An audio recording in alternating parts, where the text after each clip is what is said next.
오늘 느헤미야서 9장 1절부터 6절까지 말씀을 통해 회개에 대해서 좀 생각해 보기를 원합니다. 무릎 꿇을 용기라는 제목을 해가지고 지난주에 제가 너무 시간의 압박을 견디지 못하여서 12분 동안 말씀을 거의 수박 겉핥기식으로 하고 그냥 지나갔습니다. 다시 한번 그 부분을 좀 복기해 보면 8장 내용인데 이 백성들이 성벽을 재건하고 난 이후부터 이 8장에서는 가장 먼저 회복되고 있는 지점을 우리들이 만나게 됩니다. 그건 바로 느헤미야가 백성들에게 신앙을 독려하고 있는 것을 볼 수 있는데 8장 1절에 보면 성벽에 거주한 지 7달이 지난 다음에 이제 8장이 시작되는 것을 저희들이 보게 됩니다. 가장 중요한 건 이 느헤미야서의 8장에서 중요한 그 내용은 바로 이 사람들이 드디어 하나님의 진심을 깨달았다라는 겁니다. 하나님의 진심을 깨달은 것. 그 전까지는 이 사람들이 하나님의 진심을 몰랐냐? 그런 건 아닙니다만, 그리고 그러한 시간이 없었던 건 아니지만 이렇게 8장에 기록된 것처럼 성대하게 그리고 되게 긴 시간 동안 기억하고 있지는 못했습니다. 왜냐하면 이 사람들의 신분도 그렇고 이 사람들의 형편이 되게 쉽지 않았기 때문에 되게 이 사람들이 가졌던 그러한 안에서 있는 매너리즘이라든지 아니면 나라 안팎에서의 여러 상황 때문에 절기를 지킨 것이라든지 하나님을 예배하는 게 쉽지 않았기 때문에 상당히 이런 부분들이 무너져 내렸었던 상황이었거든요. 그래서 이 느헤미야라는 사람이 8장에서 드디어 비로소 이 사람들에게 신앙적인 부분을 권면하고 있습니다.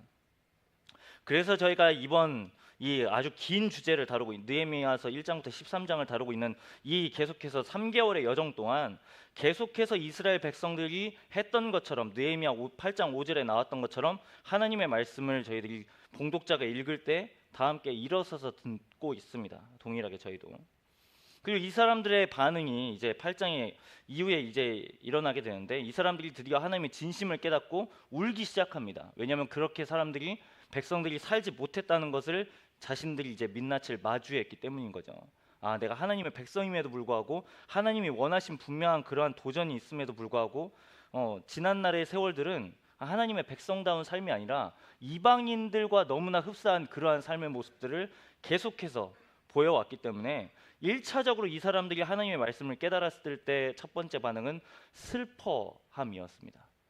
자신들이 그렇게 살지 못했다는 것에 대해서 통감한 거죠. 근데 느헤미야는 거기서 그치지 않고 결국에는 하나님께서 이 사람들을 향해서 갖고 계신 마음은 심판이 아니라 은혜임을 선언합니다. 그래서 기뻐하라고 말하죠. 8장 10절에 보면 여호와로 인하여 기뻐하는 것이 백성들의 힘이라고 분명히 선언하고 있습니다.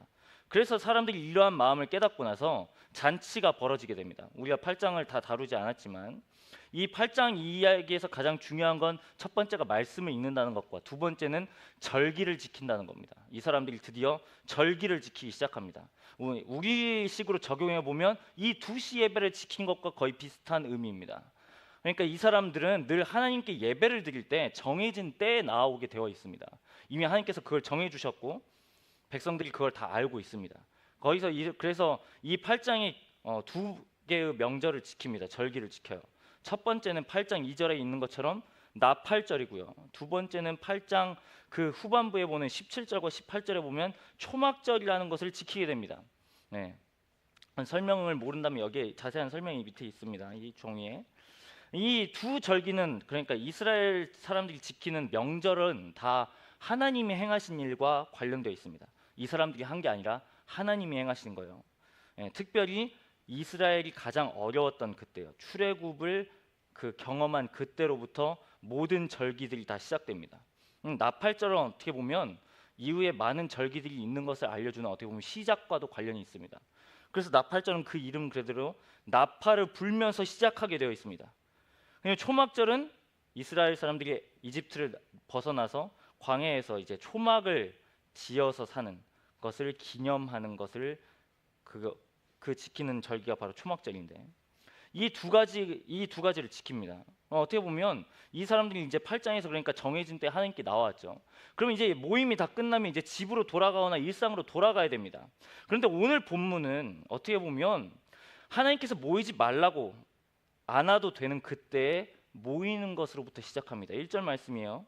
그달 29날에 이스라엘 자손이 다 모여 금식하며 굵은 베옷을 입고 티끌을 무릅 썼다라고 말합니다. 지금 느헤미야가 분명한 시간을 제시하고 있습니다. 그러니까 8장과 9장은 어떻게 보면 이어진 시간이기 때문에 오늘 우리의 시간으로 따지면 초막절 이후에 이틀 후에 이 모임이 진행됐기 때문에 우리로서 따지면 7월 24일에 해당합니다. 7월 24일에. 근데 이 7월 24일은 이스라엘 백성들에게 있어서 평일입니다. 모임을 갖는 때가 아니에요. 정해진 예배의 때가 아니고 절기의 때가 아닙니다. 그런데 스스로 모여서 이 사람들이 하는 행위를 적고 있습니다. 그건 바로 회개죠. 회개. 1절 후반부에 이렇게 적혀져 있어요. 다 모여 금식하고 굵은 베옷을 입고 티끌을 무릅썼다고 말합니다. 이 사람들이 자발적으로 모인 이유는 회개하기 위함이었습니다. 다른 게 아니라. 조금 더 읽어보죠. 2절에 보면 모든 이방 사람들과 절교하고 서서 자기의 죄와 조상들의 허물을 자복했다라고 말합니다. 분명히 8장까지는 기쁨으로 절기가 끝났습니다. 명절 예배가 끝났어요. 그런데 부족했던 것 같아요. 백성들의 마음에. 자기가 그렇게 살지 못했던 것, 자기가 하나님의 말씀에 비추어봤을 때 자기들이 그렇게 살지 못했던 자신들의 민낯이 계속해서 생각났던 것 같습니다. 그래서 이 사람들이 느헤미야가 아니면 에스라가 모이라고 권면하지 않았습니다.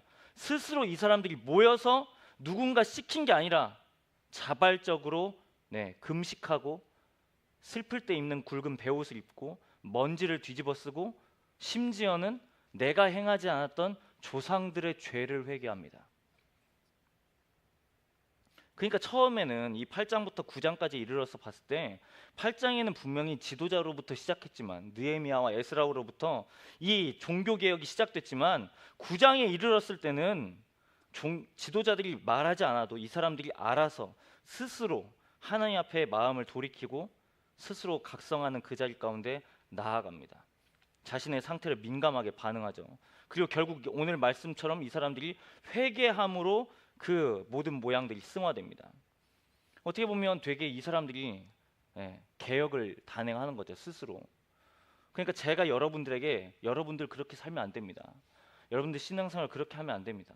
처음엔 막 기도에 힘을 써야 되고 말씀 읽는 거에 힘을 써야 되고 예배를 지켜야 되고 저희가 처음에 이렇게 도전했지만 나중에는 여러분들이 스스로요 알아서 그 모임을 감행한 모습이 오늘 본문 9장에 기록된 겁니다. 스스로 기도의 자리를 찾아가고 스스로 하나님의 뜻을 구하고 스스로 자신들의 민낯을 철저하게 회개합니다. 우리는 오늘 여기서 약간 회개에 대해서 생각해 보게 되는데요. 오늘 나눔에 대한 질문도 그렇지만 약간 비슷한 단어입니다. 후회죠. 후회요. 솔직히 말해서 인생을 살아가면서 한 번쯤은 후회하기 마련입니다.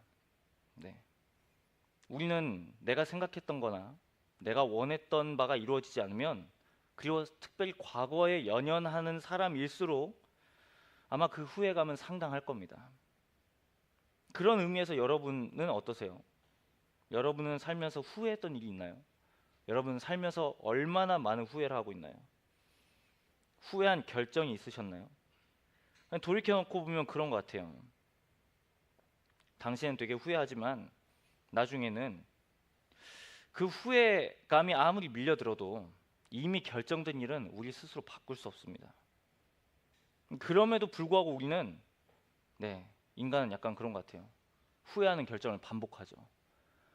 버젓이 후회를 경험해봤는데 다시금 후회를 경험합니다. 이렇게 따지고 보면 저도 그렇고요. 이 후회에 대해서 약간 선입견 아닌 선입견이 있는 것 같습니다. 후회에 대해서 긍정적이기보다는 부정적이죠. 후회는 좋지 못한 거다, 옳지 못한 거다라고 약간 생각하는 게 어쩌면 우리의 일반적인 또 제가 갖고 있는 약간 선입견입니다. 근데 찾아보니까 후회에 대해서 찾아보니까요. 데니얼 핑크라는 사람이 쓴 후회의 정석이라는 책이 있더군요. 이 책은 보니까 후회에 대해서 긍정합니다. 그러니까 후회를 우리는 보통 부정적이거나 아니면 옳지 못하거나 아니면 별 효력이 없는 그러한 감정으로 이해하지만 이 후회의 정석에서 말하는 후회라는 이 감정은 꼭 그렇게 부정적으로 이해하지 않아도 된다라고 말합니다. 후회의 정석이라는 책에서요. 결론적으로 이 사람이 이 책에서 말하는 바는 그거예요. 후회는 부정적이고 우리가 피해야 될 감정이 아니라 후회감을 통해서 우리는 성장을 할 수 있고 후회감을 통해서 우리는 더 나은 내가 될 수 있고 더 낫게 결정할 수 있다고 이 책은 거듭 말합니다. 그래서 후회는 부정적인 게 아니라 긍정적으로 이해해도 괜찮다라고 설명합니다. 그러면서 이제 이게 뭐 그냥 그렇게 말하면 약간 좀 신빙성이 떨어지니까 그거에 대해서 약간 여러 가지 연구를 사례를 제시합니다. 심리학 또 뇌과학에 대해서 이런 모든 관련 자료들을 언급하죠. 결국 이런 이 결과를 도출했을 때 후회감을 겪은 사람은 그리고 그 후회를 잘 이용하면 더 나은 인생을 산다고 이 책은 말합니다. 그러면서 이 책이 말하는 이제 후회를 다루는 세 가지 방식을 이렇게 설명해요. 첫 번째가 뭐냐면 자기 연민을 가지라고 말합니다. 자기 연민이요. 그러니까 후회감을 통해서 자기를 비난하는 쪽으로 가는 게 아니라 자신에 대해서 연민을 가지라고 말합니다. 예, 자기 자신을 공격하는 방향이 아니고 후회를 통해서 자기가 일어설 수 있도록 자기를 연민하라고 말합니다. 두 번째는 후회를 통해서 배워야 된다고 말합니다.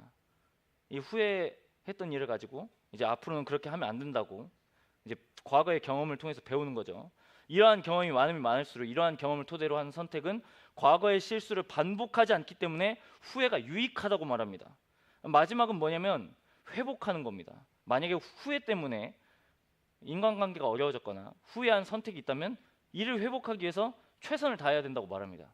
자, 여러분 여기까지 들었을 때 뭔가 시원한가요? 아니요. 이미 우린 이건 후회로부터 배운 사실들입니다. 여러분 후회했을 때 여러분 이후에 똑같은 상황 아니면 비슷한 상황을 만났을 때 우리는 후회한다면 그 상황을 피할 겁니다. 그러한 결정을 피하죠. 자기 연민을 갖는 거 이거 우리 잘하잖아요. 잘 안 하시나요? 네. 나를 끊임없이 비난만 하시나요? 나를 끊임없이 비난하면 우리의 자존감은 상당히 낮아지고요. 결국에는 계속해서 자존감이 떨어지면 우리의 대인관계에서도 또 내 자신을 해석하는 것에 있어서 되게 어려움을 겪습니다. 회복하는 것도 그렇습니다. 여러분 후회하는 선택이 있으면 당연히 후회하지 않기 위해서 최선을 다하는 거 마땅한 거죠. 네. 그러니까 이 전략은 전혀 새로운 게 아닙니다. 네. 누구나 후회했다면 그걸 이제 나 스스로 다독거리기도 하고 반면교사 삼아서 그렇게 하지 않으려고 합니다. 그런데 이걸 우리의 신앙에서도 적용해 보면 너무나 이게 맞닿아 있다는 걸 봅니다. 그리스도인들에게 후회가 너무 자연스럽습니다. 하나님 앞에서 우리는 늘 후회하죠. 언제 후회하냐면 내가 하나님 앞에 옳은 행동을 하지 않았을 때 후회합니다. 하나님이 원하시는 행동을 내가 하지 않았을 때, 하나님이 원하시는 뜻을 내 삶으로 이루어내지 않았을 때 우리는 후회하죠. 그리고 우리는 곧장 이렇게 적용합니다. 회개하죠. 내가 하나님 앞에서 후회할 결정을 했기 때문에, 후회할 일을 하고 말았기 때문에 우리는 회개해야 한다고 이해합니다. 그럼 반대로 적용해 볼까요? 만약에 하나님 앞에서 후회할 일을 만들지 않으면요, 후회하지 않을 결정을 안 했다면요, 우리는 회개하지 않아도 된다고 생각하죠. 우리는 보통 이런 식으로 회개를 이해하고 받아들입니다. 그러니까 내가 하나님 앞에서 신앙적으로 후회할 일을 했다면, 후회할 결정을 했다면, 이미 저질러 버렸다면 회개하는 거죠. 그리고 그게 많이 생각나면 많이 회개하고요, 희미하게 생각나고 덜 생각나면 덜 회개한다는 거죠. 우리는 좀 이 회개에 대해서 참되게 이해하기 위해서 예수님께서 말씀하신 한 가지 이야기를 좀 생각해 봐야 됩니다. 우리는 좀 이 본문을 찾기를 원하는데 우리가 잘 아는 이야기입니다. 누가복음 15장을 가보겠습니다. 누가복음 15장의 말씀에 아주 유명한 사람들의 이야기가 적혀져 있고요. 누가복음 15장에 보면 잃어버린 것들에 대한 이야기를 기록해 놓고 있습니다. 누가가. 그 중에서 우리가 잘 아는 이야기인 잃어버린 아들의 이야기를 좀 생각해 보기를 원합니다. 흔히 말해서 탕자의 이야기죠. 아마 주일학교를 기독교 문화에 익숙한 사람들은 이 이야기를 잘 압니다. 아버지가 있고요, 두 아들이 있습니다. 첫째 아들과 둘째 아들 있죠. 그런데 이야기의 발단은 둘째 아들이 아버지의 재산을 원하는 것으로부터 시작합니다. 이건 재산을 원하는 의미가 아니라요, 아버지가 빨리 돌아가시기를 원하는 겁니다. 이건 상당히, 그러니까 죄송한 말이지만, 버릇이 없는 게 아니라 안면, 그러니까 천인공노할 짓을 한 거죠. 어떻게 보면 이 둘째 아들이 아버지가 빨리 돌아가시기를 원하고 가산을 빨리 받기를 원합니다. 아버지는 그 둘째 아들의 소원을 들어줍니다. 우리 아는 것처럼 그 이야기는 둘째 아들이 그걸 가지고 주식 투자를 한다거나 아니면 더 원하는 것에 투자를 해서 더 이윤을 남겼다면 좋겠지만, 안타깝게도 둘째 아들은 다 탕진해버리고 맙니다. 자신의 돈을요. 그리고 결국에는 자신이 아버지의 집에서 누려왔던 그 모든 것들을 잃어버린 채 돼지에게 가서 이제는 식량을 얻는 그러한 불쌍한 처지가 되고 말죠. 그리고 그 둘째 아들이 이제 한 가지를 깨닫게 됩니다. 아버지 품에 있을 때가 좋았다는 걸 이제 기억한 겁니다. 그리고 돌아갈 것을 결정하죠. 근데 놀라운 건, 우리는 이 누가복음 15장의 이 잃어버린 아들의 이야기를 너무 평면적으로 이해하는 버릇이 없지 않아 있는데, 당시는 유대 사회고요, 이 잃어버린 아들이, 그러니까 둘째 아들이 아버지께 갔을 때 아버지의 행동을 우리는 잘 기억해 봐야 됩니다. 아버지가 뭐 하시냐면 그냥 집에만 앉아 계신 게 아니라 아버지가 먼 발치에 서서 둘째 아들에게 달려오십니다. 달려오세요. 가부장적인 유대 사회에서 아버지가 신발을 내팽개치고 달려간다는 건 말이 안 되는 이야기입니다. 이건 자신의 체면과 채통과도 관련이 있는 겁니다. 그러니까 지금 아버지는 자신의 체면을 포기한 채 둘째 아들이 저 먼 발치에서 오는 걸 보자마자 신발을 버려두고 뛰어가서 그 다음에 하는 행동들도 다 충격적입니다. 지금 아들은 다 가산을 잃어버렸고요, 이미 그 탕진할 대로 탕진하고 모습은 상당히 전과는 다른 모습이었고요, 그런 불쌍함을 자아내는 모습이죠. 그에게 가서 뭐 하시냐면 달려가서 먼저 안아주십니다. 그리고 입을 맞추죠. 그리고 이후에 아들됨을 복권하는 것을 의미하는 자신의 반지를 빼서 끼워주고요, 신발을 신겨주고 옷을 걸쳐줍니다. 이 모든 것들이 지금 유대 사회에서는 말이 안 되는 행동들입니다. 아버지가 스스로 자녀에게 다가가서 이렇게 하는 건 전혀 있을 수 없는 일입니다. 그리고 나서 이야기가 끝나면 아마 우리는 뭐 좋겠지만, 예수님께서 말씀하신 이 이야기의 결론은 첫째 아들에게까지 이야기가 미칩니다. 이 모든 장면을 첫째 아들이 다 보았고요, 첫째 아들은 아버지에 대해서 상당히 서운해합니다. 아버지는 그 첫째 아들에 대해서 이 모든 것들이 다 첫째 아들의 것이라고 말하고 누리지 못한 첫째 아들을 당부하시죠, 사랑으로. 자, 그럼 오늘 이걸 회귀하고 약간 결부시켜 보겠습니다. 자, 그럼 여러분, 첫째 아들이 회개할 지점이 많은가요? 아니면 둘째 아들이 회개할 지점이 많은가요? 누가 더 회개해야 됩니까? 누가 더 많은 잘못을 저질렀나요? 가산을 먼저 탕진한 둘째 아들인가요? 아니면 집에서 조용하게 아버지께 순종했던 첫째 아들인가요? 아마 이걸 후회와 연관시킨다면, 그리고 우리가 회개를 우리의 행위 가운데 적용시킨다면 분명히 둘째 아들이 정말 많은 회개를 해야 합니다. 그렇다면 반대로 첫째 아들은 회개할 게 전혀 없는 거죠. 그런데 그러면 오늘 우리가 말한 것처럼 이런 이해로 적용시켜 보면 둘째 아들은 회개를 한 거죠. 첫째 아들은 회개를 하지 않았습니다. 그런데 누가복음 이 15장 11절부터 이 끝까지의 이 이야기의 끝을 보면 이 이야기가 둘째 아들로 끝나는 게 아니라 첫째 아들로 끝나는 걸 우리는 기억해 보아야 합니다. 그러니까 이건 예수님께서 지금 첫째 아들에 대한 권면, 교훈이 더 있다는 걸 우리에게 시사하는 바가 큰 겁니다. 그러니까 이건 지금 첫째 아들이 회개를 하지 않았는데 이야기가 끝난 게 아니라 결국엔 첫째 아들이 무언가를 돌이켜내야 한다는 걸 우리에게 교훈하고 있는 겁니다. 솔직히 말해서 첫째 아들은 회개할 게 없어요. 잘못한 게 하나도 없거든요. 회개할 목록 자체가 없습니다. 그런데 아버지는 이 첫째 아들이 무언가를 깨닫기를 원하십니다.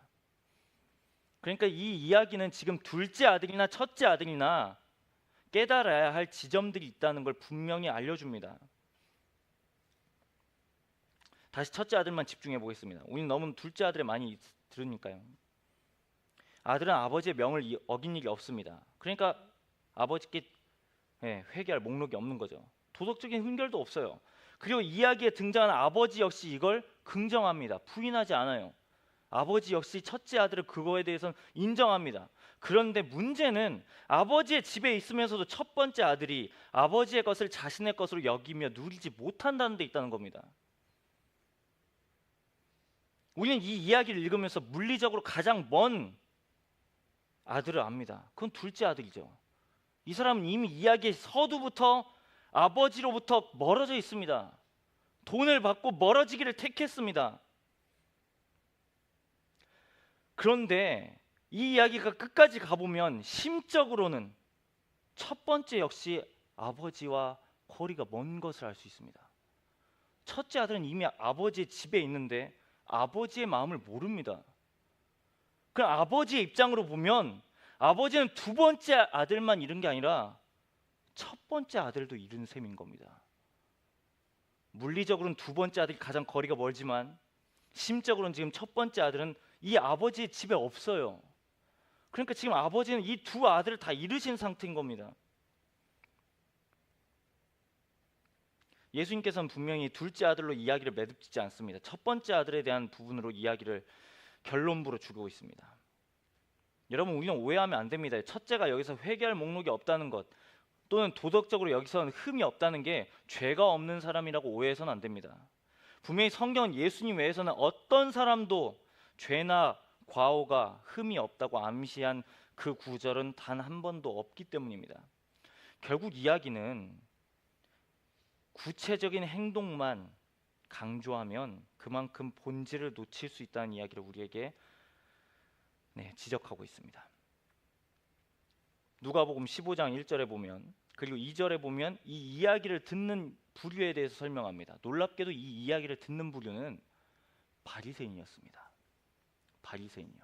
그럼 여러분 물어보겠습니다. 바리새인은 첫째 아들에 가까울까요? 둘째 아들에 가까울까요? 첫째 아들에 가까울 겁니다. 왜냐하면 이 사람들은 자신이 죄를 지면 곧바로 회개하는 사람이고 그만큼 곧바로 회개했다는 건 그만큼 이 사람들은 아버지의 계명 앞에 순수하려고 열심을 지키려고 한 자들이기 때문입니다. 그럼 이 사람들은 아마 첫 번째 아들로 당연히 우리가 이해되어질 겁니다.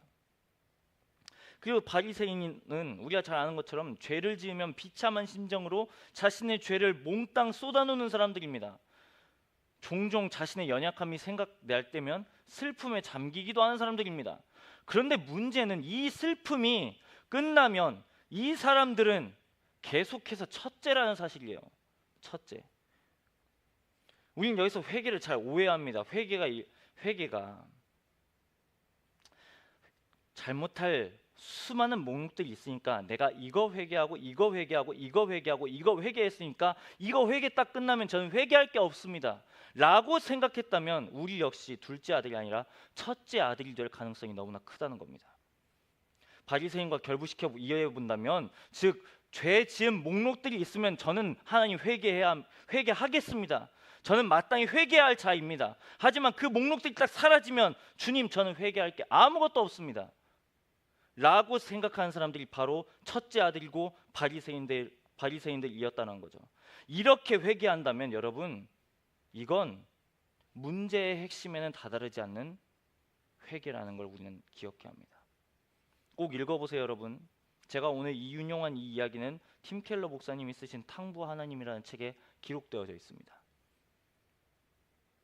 이 책에서 목사님은 첫째 아들의 증상을 이렇게 진단합니다. 첫째 아들의 영적 문제는 자아상의 근거를 성취와 행위에 두는 데서 비롯되는 지독한 정서불안이라고요. 정서불안이요. 그래서 그는 자신이 옳다는 느낌을 끊임없이 떠받치기 위해 다른 사람들을 깎아내리고 흠잡아야 한다라고 목사님은 진단합니다. 그러니까 내가 다른 사람에게 용납받기 위해서는, 옳다는 그러한 감정을 주기 위해서는, 예, 나에게 그러한 흠결을 아예 없애야 되고요. 더 나아가서 타인을 깎아내리는 방식으로 나를 높인다고요. 그렇게 해서 내가 인정을 받으려고 한다고요. 이게 바로 첫째 아들의 증상입니다. 그리고 바리새인들의 증상이죠. 지독한 정서불안이에요. 그러니까 그런 인정이나 칭찬이나 보상이 안 따라오면 미치는 겁니다. 이제 내 안에서 끊임없이 지금 회개해야 될 목록이 또 쌓여 있으면 나는 빨리 회개를 해야 되는 거예요. 지금 빨리 이걸 치워내버려야 됩니다. 그래야 내가 인정받을 수 있거든요. 그리고 옆에 있는 사람을 보면 수만 가지의 죄의 목록들을 보고 그 사람들을 비난합니다. 근데 예수님 분명히 말씀하십니다. 이 사람들은 이걸 회개가 아니라, 이 사람들의 가장 병적인 증세는 마음의 동기를 회개하지 않았다고 진단하십니다. 우리는 여기서 잘 이해해야 합니다. 우리가 회개를 오해하는 것도 여기에 있습니다. 우리는 회개할 때 잘못을 회개하잖아요. 그렇죠. 잘못한 부분을 하나님 앞에 회개합니다. 그런데 이 탕부 하나님 책에서는 뭘 말하냐면 잘한 일들의 동기도 회개해야 한다고 말합니다. 잘한 일들의 동기도요. 우리는 이거 회개하지 않잖아요. 잘한 일들에 대한 동기. 우리는 잘하면 잘하는 거잖아요. 잘한 거면 우리는 인정받을 수 있다고 생각하잖아요. 그런데 그러한 모습들이 바리새인과 첫 번째 아들이라는 거예요. 왜냐하면 바리새인은 연약함만 회개하거든요. 죄만 회개하거든요. 그런데 그리스도인은 자신의 의로움에 대해서까지 회개하는 사람들입니다. 이게 우리에게 상당히 유익한 통찰입니다. 왜냐하면 우리는 자꾸 죄의 이면에 드러난 것만을 회개하기 때문입니다. 내가 연약한 생각을 가지면 하나님 연약한 생각을 가졌습니다. 딱까지 그것까지만 회개합니다. 딱 행동으로 드러나면 딱 그것까지만 회개합니다. 근데 예수님 말씀하십니다. 그게 아니라 복음에 합당한 회개는 마음을 회개하는 거라고 말합니다. 그런 의미에서 우리는 후회와 회개를 반드시 구분지어야 합니다. 후회는 외적인 행동만을 수정할 뿐입니다.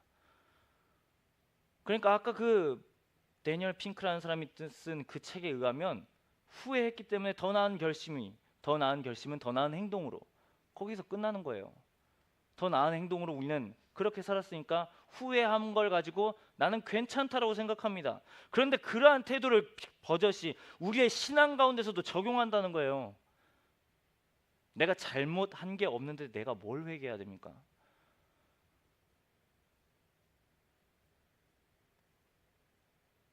그리고 이러한 후회는 반드시 하나님으로 수렴되는 게 아니라 끝내는 자기 자신으로 끝난다는 거예요. 그래서 우리는 후회하는 사람들이 아니라 회개해야 한다는 겁니다. 여러분, 복음에 합당한 반응은 후회가 아니라 회개입니다. 우리는 다음을 회개해야 합니다.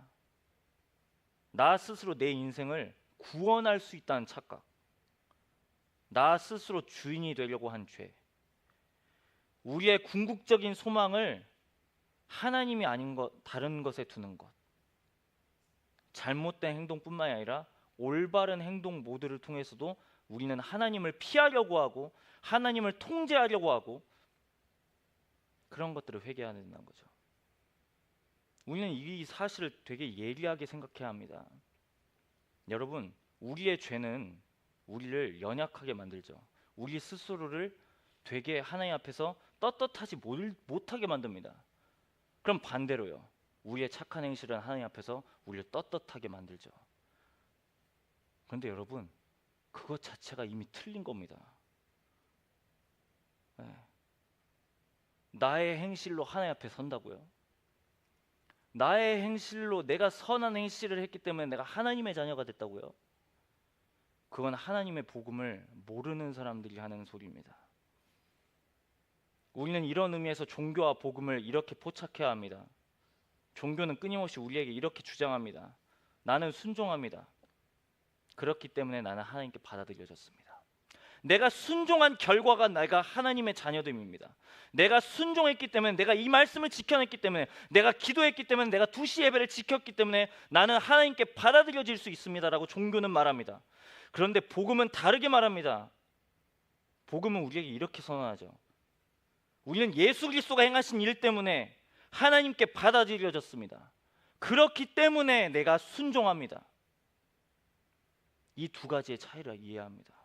종교와 복음이요. 다시 한 번 더요. 종교는 우리에게 이렇게 말합니다. 내가 순종했기 때문에 나는 하나님께 인정받을 수 있습니다. 내가 지켜냈기 때문에 내가 하나님의 자녀가 되었습니다. 내가 이것을 하지 않았기 때문에 나는 하나님께 받아들여질 수 있는 사람입니다. 하지만 복음은 다르게 설명합니다. 우리는 예수 그리스도가 행하신 일 때문에 나는 하나님께 받아들여졌습니다. 그렇기 때문에 내가 순종합니다. 이게 바로 복음이 우리에게 선언하는 바입니다. 여러분, 복음을 믿는 사람들은 후회하는 사람들이 아니라 회개하는 사람들입니다. 왜냐하면 우리는 그리스도인은 하나님과의 새로운 관계, 새로운 정체성이 후회감 쪽으로 불러일으켜지는 게 아니라 회개함으로 가기 때문입니다. 그런데 이제 우리의 문제가 이겁니다. 우리는 이 사실을 이렇게 설명드려놓고도 우리는 계속해서 우리의 의지로 이걸 적용시키고 변화하려고 한다는 거죠. 근데 솔직히 말해보죠. 우리의 의지로 우리가 변화되나요? 우리의 의지로 우리가 그리스도인 될 수 있습니까? 우리의 의지로 우리가 하나님의 자녀로 온전하게 이루어 갈 수 있습니까? 아니요. 우리의 의지력만으로는 될 수 없어요. 중요한 한 가지가 빠졌습니다. 바로 복음이에요.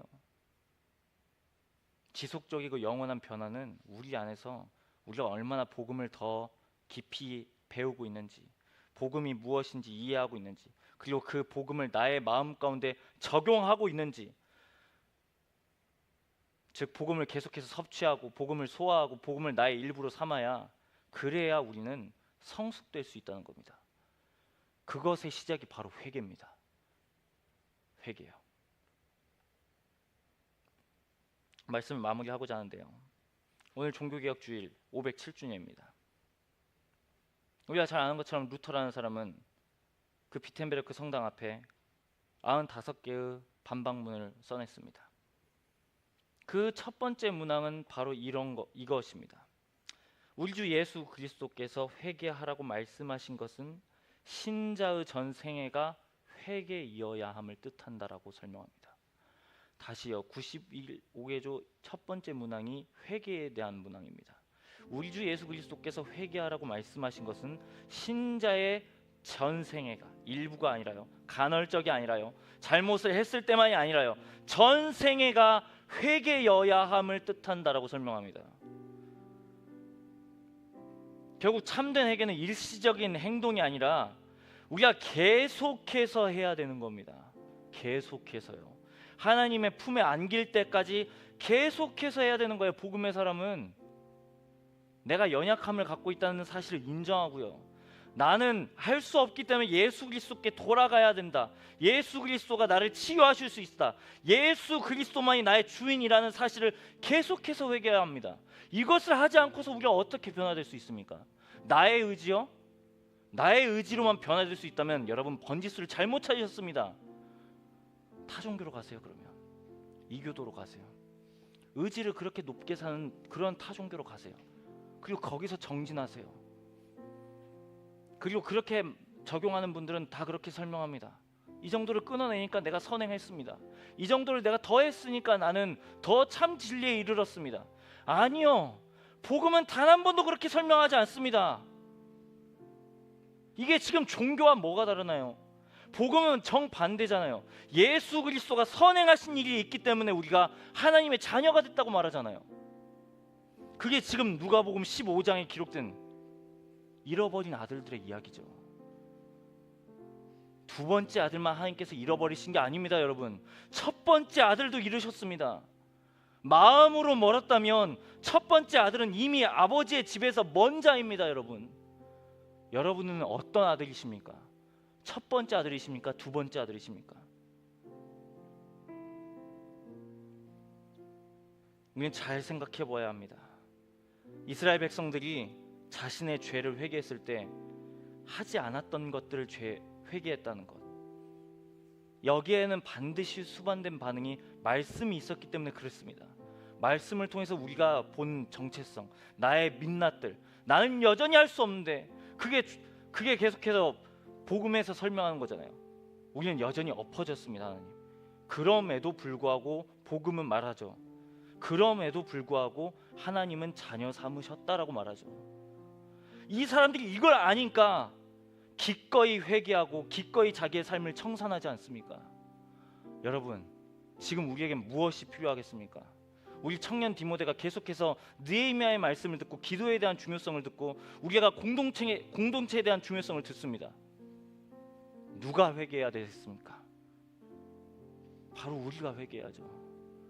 우리가 하나님의 뜻대로 살지 못함을, 끊임없이 나 스스로를 내가 구원할 수 있다고 착각하는 나의 논리를, 궁극적인 소망을 하나님께 두지 않는 것을 회개해야죠.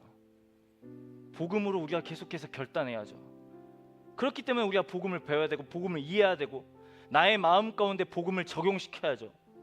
우리가 후회하는 것이 아니라, 행동만을 우리가 결단하는 게 아니라 나의 마음을 하나님께로 결단하는 그런 우리가 되기를 간절히 소망합니다.